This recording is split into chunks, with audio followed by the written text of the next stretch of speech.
Hello guys, नमस्कार। स्वागत है आपका इस यूट्यूब चैनल में। दोस्तों, आज मैं आपको बताने जा रहा हूँ पॉड टैक्सी के बारे में, और इसे दूसरे नाम से पीआरटी के भी नाम से जाना जाता है।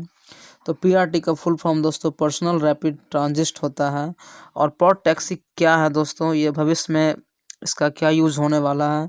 तो दोस्तों आइए जानते हैं सबसे पहले पॉड टैक्सी के बारे में। यह टैक्सी एक सोलर लाइट से चलने वाली टैक्सी है दोस्तों, जो कि दिल्ली और हरियाणा के बीच में जो है चलने की संभावना है। सबसे पहले जो पॉड टैक्सी को भारत में लाने की तैयारी सरकार द्वारा शुरू हो गई है। इस योजना के लिए सरकार करीब 4,000 करोड़ रुपए की बजट रख रही है। इतना ही नहीं, सरकार ने इसके लिए एक समिति का भी गठन किया है, जो तकनीकी रूप से इस पर पूरा ब्यौरा देगी। इसमें 5 सदस्य रखे गए हैं, जिनके ऊपर इसकी देखभाल कैसे होगा इसकी जिम्मेदारी दिया गया है। सबसे पहले इसको दिल्ली में स्वचालित किया जाना है। इस कार की मदद से प्राइवेट कंपनियों में काम करने वालों को ज़्यादा राहत मिलने की संभावना की जा रही है। यह एक हवा में उड़ने जैसी कार है। सड़क परिवहन एवं राजमार्ग मंत्री ने एक कार सड़क परिवहन दिल्ली से हरियाणा की सीमा से राजीव चौक तक चलने की घोषणा की है। अभी इस योजना की शुरुआत 12.13 किलोमीटर तक ही है।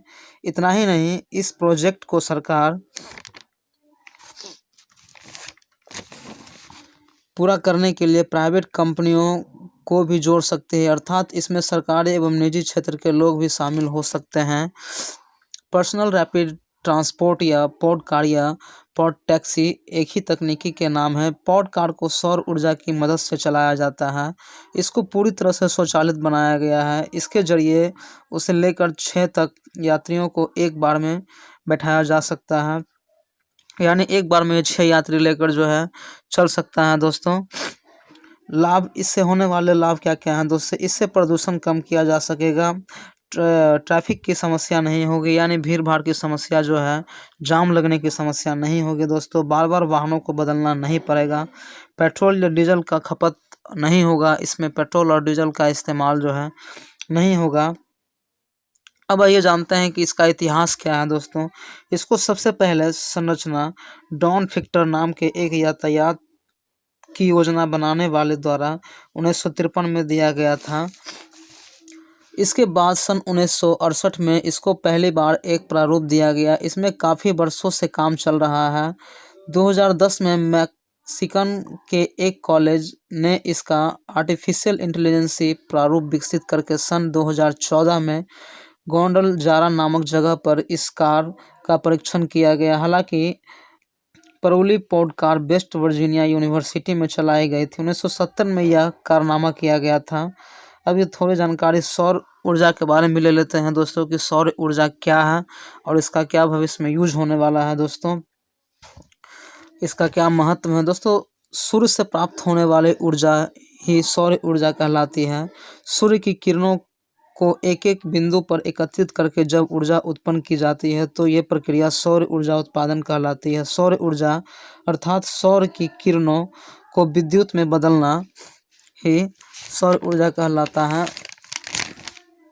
चाहे वह पीवी फोटो वोल्टेइक द्वारा प्रत्यक्ष रूप से हो या सीएसपी कॉन्सेंट्रेटेड सोलर पावर द्वारा अप्रत्यक्ष रूप से सीएसपी में सौर ऊर्जा उत्पन्न करने हेतु लेंस अथवा दर्पणों और ट्रैकिंग उपकरणों का उपयोग किया जाता है। और सूर्य प्रकाश के बहुत बड़े भाग को एक छोटी सी किरण पर एकत्रित किया जाता है। ये इस तरह से कार्य करते हैं दोस्तों। भारत, जैसा कि आप जानते हैं कि भारत एक उष्णकटिबंधीय देश है, जिसके अनेक लाभों में से एक लाभ हमें सूर्य प्रकाश के रूप में भी प्राप्त होता है। उष्णकटिबंधीय देश होने के कारण हमारे यहाँ वर्ष भर सौर विकिरण प्राप्त की जाती है, जिसमें सूर्य प्रकाश के लगभग 3,000 घंटे शामिल हैं, जो कि 5,000 ट्रिलियन किलोवाट के बराबर है। भारत के लगभग सारे क्षेत्रों के 4 से 7 किलोवाट प्रति वर्ग मीटर के बराबर हैं, जो कि 2300 से 3200 सूर्य प्रकाश के घंटे प्रति वर्ष के बराबर हैं। भारत एक ग्रामीण क्षेत्र है, आता है। यहाँ सौर ऊर्जा की विकास की संभावनाएं अधिक है, इसीलिए सौर ऊर्जा का जो है फोर्स यहाँ दिया जा रहा है। सो दोस्तों,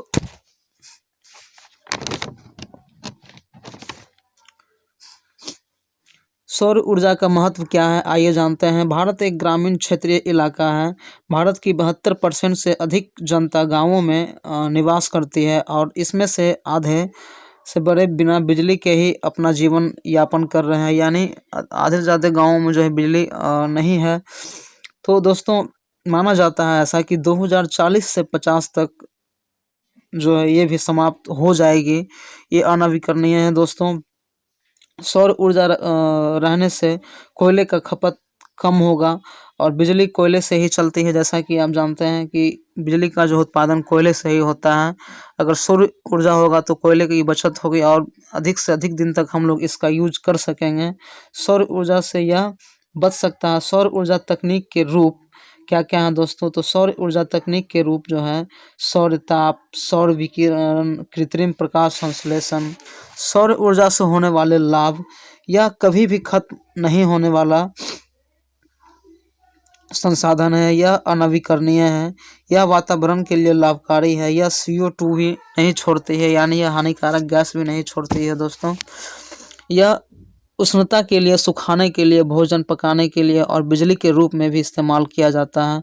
यह किसी भी स्थान पर स्थापित किया जा सकता है, यह घर में भी स्थापित किया जा सकता है। अब इससे होने वाले हानि के बारे में जानते हैं। रात को सौर ऊर्जा से बिजली का उत्पादन नहीं कर सकेंगे। अगर बारिश हुआ तो भी इसका इस्तेमाल हम लोग नहीं कर सकेंगे। इसके लिए बैटरी एवं इन्वर्टर की ज़रूरत होगी या रखनी पड़ेगी। ये आकार में बड़े होते हैं, इसीलिए बड़े क्षेत्रफल की भी आवश्यकता होगी। सौर उपकरण नाजुक होते हैं, जिनके रख रखाव का ध्यान रखना बहुत ज़रूरी होता है, जिससे इनके बीमा आदि पर व्यय होते हैं। अतिरिक्त लागत भी होती है, जिसमें खर्च भी बढ़ जाता है। कुछ प्रोजेक्ट्स के नाम हैं जो मैं आपको बताने जा रहा हूँ। इसके अंदर में जो है यह थार मरुस्थल में शुरू हुआ है, जो 700 से 2100 गीगावाट ऊर्जा उत्पन्न करने में सक्षम है।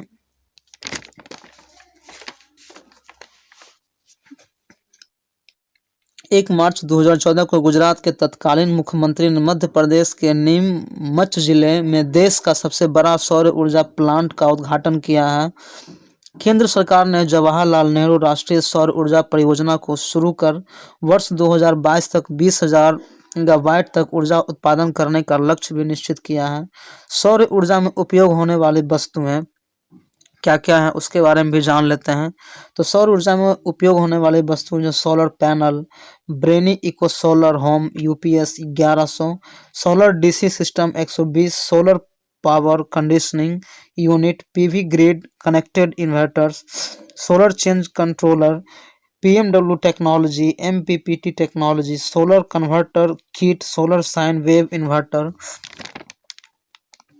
Solar battery, solar home lighting system, sparkle sunglass, solar street lighting system. तो दोस्तों कैसा लगा आपको वीडियो? अगर अच्छा लगा हो तो please like, share and subscribe जरूर करें। Thanks for watching friends.